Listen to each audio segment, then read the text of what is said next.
रायगड, महाराष्ट्रासह देश विदेशातील ताज्या बातम्या पाहण्यासाठी मॅक्स इंडिया लाईव्ह चॅनलला सबस्क्राईब करा आणि बेल आयकॉन दाबायला विसरू नका.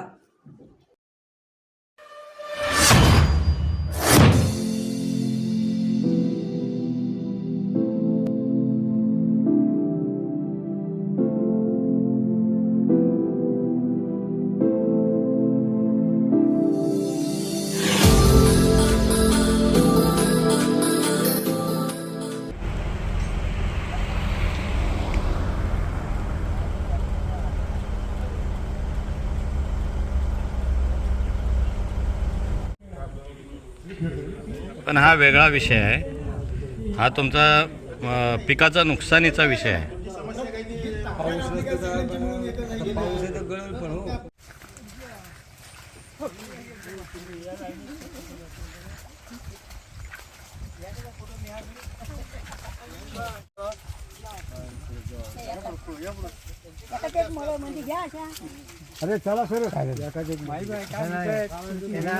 शेतकरी आहात ना तुम्ही?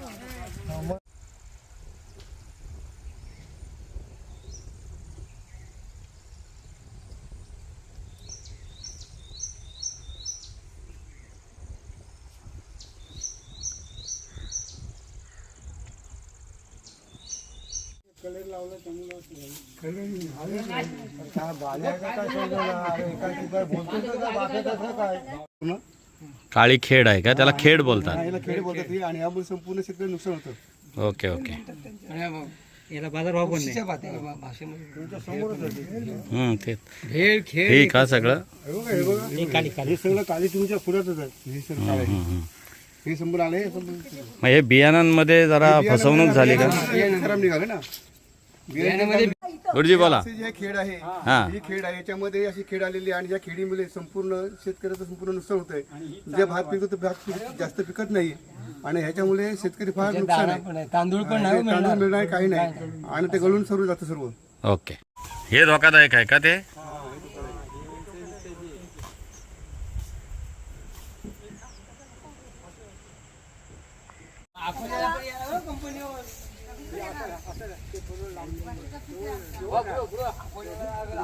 गुरुजी बोला. जे खेड आहे हा. ही खेड आहे, याच्यामध्ये अशी खेड आलेली आणि या खेडीमुळे संपूर्ण शेतकऱ्याचं संपूर्ण नुकसान होत आहे. जे भात पिकतो ते भात जास्त पिकत नाही आणि ह्याच्यामुळे शेतकरी फार नुकसान आहे. तांदूळ पण तांदूळ मिळणार काही नाही आणि ते गळून सर्व जातं सर्व. ओके.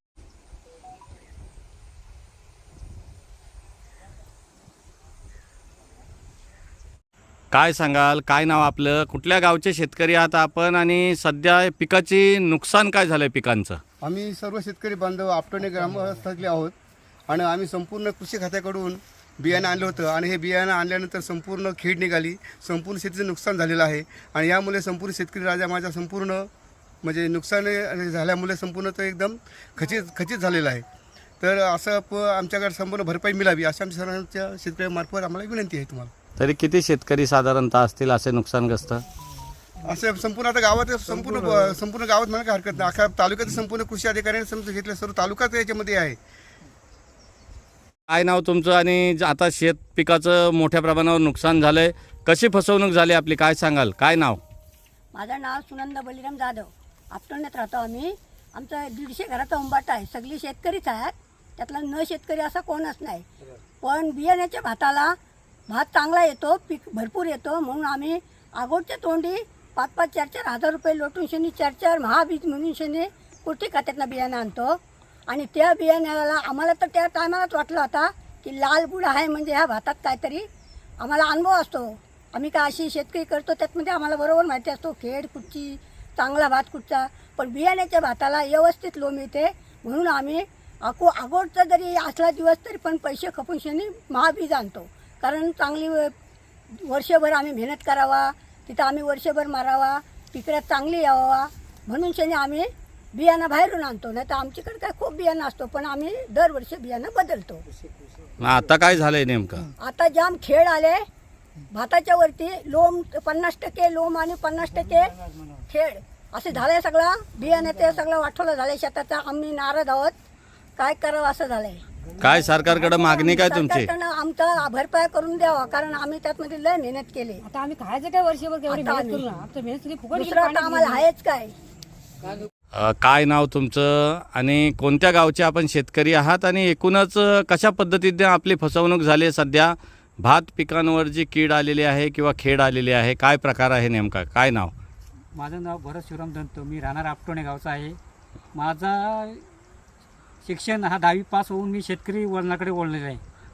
अक्षरशः या शेतीमध्ये मी नवीन बियाणा टाकून या बियाण्यामध्ये आमची कृषी खात्याकडून असं फसवणूक झालेली आहे. त्या टक्के मला वाटतं 70 ते 80% खेड्याच उगवलेले आहे आणि बियाणा कमी प्रमाणात उगवलेला आहे. आणि या वर्षभर मेहनत करून आम्ही ट्रॅक्टर लावून शेतामध्ये नांगरकी आम्हाला परवडत नाही. ट्रॅक्टरचं पॉवर टिलर लावून 1000-1200 रुपये त्या ताशी लावून 2-2, 8-8 तास आम्ही रात्रभर मेहनत करून या शेतकऱ्यांची अक्षरशः फसवणूक झालेली आहे. या भाताला शून्य किंमत बियाण्याला मला मार्केटिंग मिळेल अशी आम्हाला अपेक्षा आहे. काय आपली मागणी आहे? मागणी अशी आहे की या कृषी केंद्रावर सरकारने योग्य ते कारवाई करावी हां. आणि शेतकऱ्यांच्या ह्याच्यापुढे अशी फसवणूक होणार नाही याची दक्षता घ्यावी. सरकारने भरपाई द्यावी असं आपली इच्छा आहे का? सरकारने सरकारने नुकसान भरपाई किंवा द्यावी किंवा त्या केंद्रावर कायदेशीर कारवाई करावी एवढी आमची मागणी आहे. किती साधारणतः शेतकरी असतील आपल्या गावचे किंवा तालुक्यातच हा प्रकार झालाय का? नाही, त्या तालुक्यामध्ये प्रकार आले. ज्या केंद्राकडून बियाणे घेतले त्या सगळ्यांच्या शेतकऱ्यांचे सगळेच ओरडे आहे. काय नाव तुमचं? काय परिस्थिती एकूणच झालेली आहे? पिकांचं कसं नुकसान झालंय? भात शेतीचं काय फटका बसलाय? माझं नाव अश्विनी श्याम केदारी, राहणार आपटूनची रहिवासी. आम्ही शेतकरी आहोत, म्हणजे आम्ही शेतीशिवाय दुसरं आम्हाला धंदा दुसरा काहीच नाही. मजदुरी करायला तर सर्व शेतीवाली पैसे कुठनं आणायचे आणि वर्ष 6 महिने आम्ही पैसे जमा करून हे भात चांगला बियाणं चांगला येतो शेतात. वर्षात नाही 6 महिन्यात पीक चांगला भेटतो म्हणून बियाणं टाकतो आम्ही. घरचं भात टाकीत नाही आणि बियाणं टाकल्यामुळे त्या बियाण्याचं आमचं एवढी नुकसान केंद्र झाले ना, तर आम्हाला अक्षरशः खायचे मुश्किल झाले. आता ह्याच्यापुढे आम्ही खायचं काय? आमचं कुटुंब मजुरी करायला तर आमची दुसरी नोकरी आम्हाला काहीच नाही. त्या शेतीतच आमचं सगळं पीक धान्य आहे. वर्षभर कमवतो आम्ही, त्याचा आम्हाला काय उपयोग आहे? ह्याच्यावर आम्हाला काहीतरी ह्याच्यावर कारवाई करायला आम्हाला काय ह्याच्याबद्दल काहीतरी आम्हाला शेतकऱ्याला मोबदला भेटला पाहिजे. कारण का आम्ही वर्षभर आता खाणार काय? शेतीचं आम्ही हे असं पीक येऊन आमचं हे सगळं गळून जाणार. मग आम्ही आता खाणार काय याच्यामध्ये? सरकारने यासाठी आम्हाला काहीतरी हे केलं पाहिजे, भरपाई नुकसान द्यावी पाहिजे. कारण का आमचा कुटुंब आता काय खाणार आहे? वर्षभर आम्ही हे अशी मेहनत करून आम्हाला फायदा काय त्याचा?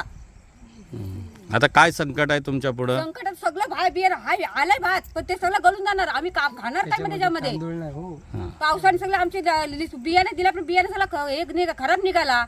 सगळी खेळ आणि हे निघाले, लोंबी ह्याच्या हिरकाळे निघाल्या, ह्या गळून जाणार सर्व. आणि याला भाव पण नाही, म्हणजे थोडं पण राहिलं त्याला भाव पण नाही भेटणार. काय बियाण्याला हे पण नाही, कोण घेणार पण नाही.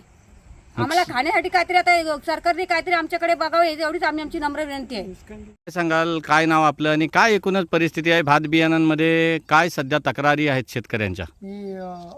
माझं नाव शरद गोळे, मी सुधागड कृषी मित्र संघटनेचा पदाधिकारी आहे. आणि विशेषतः दापोली कृषी विद्यापीठाच्या माध्यमातून आणि आपलं कृषी विज्ञान केंद्र किल्ला यांच्या सहकार्याने सुधागडमध्ये कृषी क्षेत्रामध्ये वेगवेगळे जे प्रयोग राबवले जातात ते म्हणजे आधुनिक शेती चांगल्या प्रकारे कशी करायची, हळदीचं उत्पन्न घेणं असेल, भुईमुगाचं बियाणं उत्पन्न घेणं असेल किंवा कडधान्याच्या बाबतीमध्ये शेतकऱ्यांनी अधिक उत्पन्न घेऊन कसं आपला आर्थिक स्तर वाढवता येईल याकडे विशेषतः आम्ही संघटनेच्या माध्यमातून लक्ष देतो. परंतु या वर्षीच्या हंगामामध्ये चालू वर्षीच्या 2024च्या शेतकऱ्यांनी जे हे भात बियाणं जे खरेदी केलं, प्रत्येक दरवर्षी शेतकरी नवीन भात बियाणं घेतो आणि वेगवेगळ्या कृषी सेवा केंद्रामधून शेतकऱ्यांनी जे भात बियाणं घेतलं त्या शेतकऱ्यांची आत्ता घोर फसवणूक झाल्याचं हे लागवडीनंतर 3 महिन्यांनी लक्षात आलं की ज्या वेळेला पीक आता लोंबीवरती आलं की त्या संपूर्ण भातामध्ये याला खेड म्हटली जाते किंवा काळी कचरी म्हटली जाते किंवा भेळ म्हटली जाते. या दाण्याचा कोणत्याही प्रकारे काही उपयोग होत नाही. अशा प्रकारे शेतामध्ये अगदी 99% खेड उगवलेली आहे. त्यामुळे सर्व सुधागडमधील शेतकऱ्यांच्या वतीने शेतकरी संघटनेच्या माध्यमातून मी शासनाला विनंती करतो की तालुका कृषी अधिकाऱ्यांच्या माध्यमातून तलाठी असतील, ग्रामसेवक असतील किंवा कृषीधन आणि महाबीजचे पदाधिकारी असतील यांच्या माध्यमातून त्वरित सुधागडमधल्या शेतकऱ्यांचे पंचनामे व्हावेत आणि त्यांना लवकरात लवकर त्यांना त्यांच्या पिकांची नुकसान भरपाई ही मिळावी. कारण संपूर्ण शेतकऱ्यांचा उदरनिर्वाह, येणारे सणसूद, येणारी भावी दिवाळी, त्यांच्या कुटुंबाचा सगळा उदरनिर्वाह येणार आहे त्या पिकांवरती असतोय. आणि अशातच आपण आत्ता बघतोय तर हे आसमानी संकट आणि हे सुलतानी संकट. आसमानी संकटाला तर शेतकरी सामोरा जातोयच. तसं जर बघितलं तर आता ओला दुष्काळ जाहीर करावा सुधागडमध्ये देखील, ही देखील आम्ही थोडे दिवसात मागणी करणारच आहोत. कारण हा पाऊस जो पडतोय, हा जो काही निसर्गाचा जो काय असमतोल झालेला आहे आणि हवामान बदल जो काय झालेला आहे, त्या हवामान बदलाचा फटका देखील शेतकऱ्याला बसतोय. म्हणून सगळ्या बाजूने शेतकरी जो काय नाडला जातोय, पिडला जातोय आणि शासन फक्त काही तुटपुंच्या योजना आणून शेतकऱ्यांच्या तोंडाला पानं पुसली जात आहेत. म्हणून मायबाप सरकारला मला सांगावंसं वाटतंय की या दिवाळीच्या अगोदर शेतकऱ्यांचे पंचनामे होऊन त्यांच्या खिशामध्ये कसे 4 पैसे पडतील याच्यासाठी दखल घ्यावी. नाहीतर शेतकरी संघटना यासाठी तीव्र आंदोलन करेल, याची मी आपल्याला पूर्वसूचना देतो.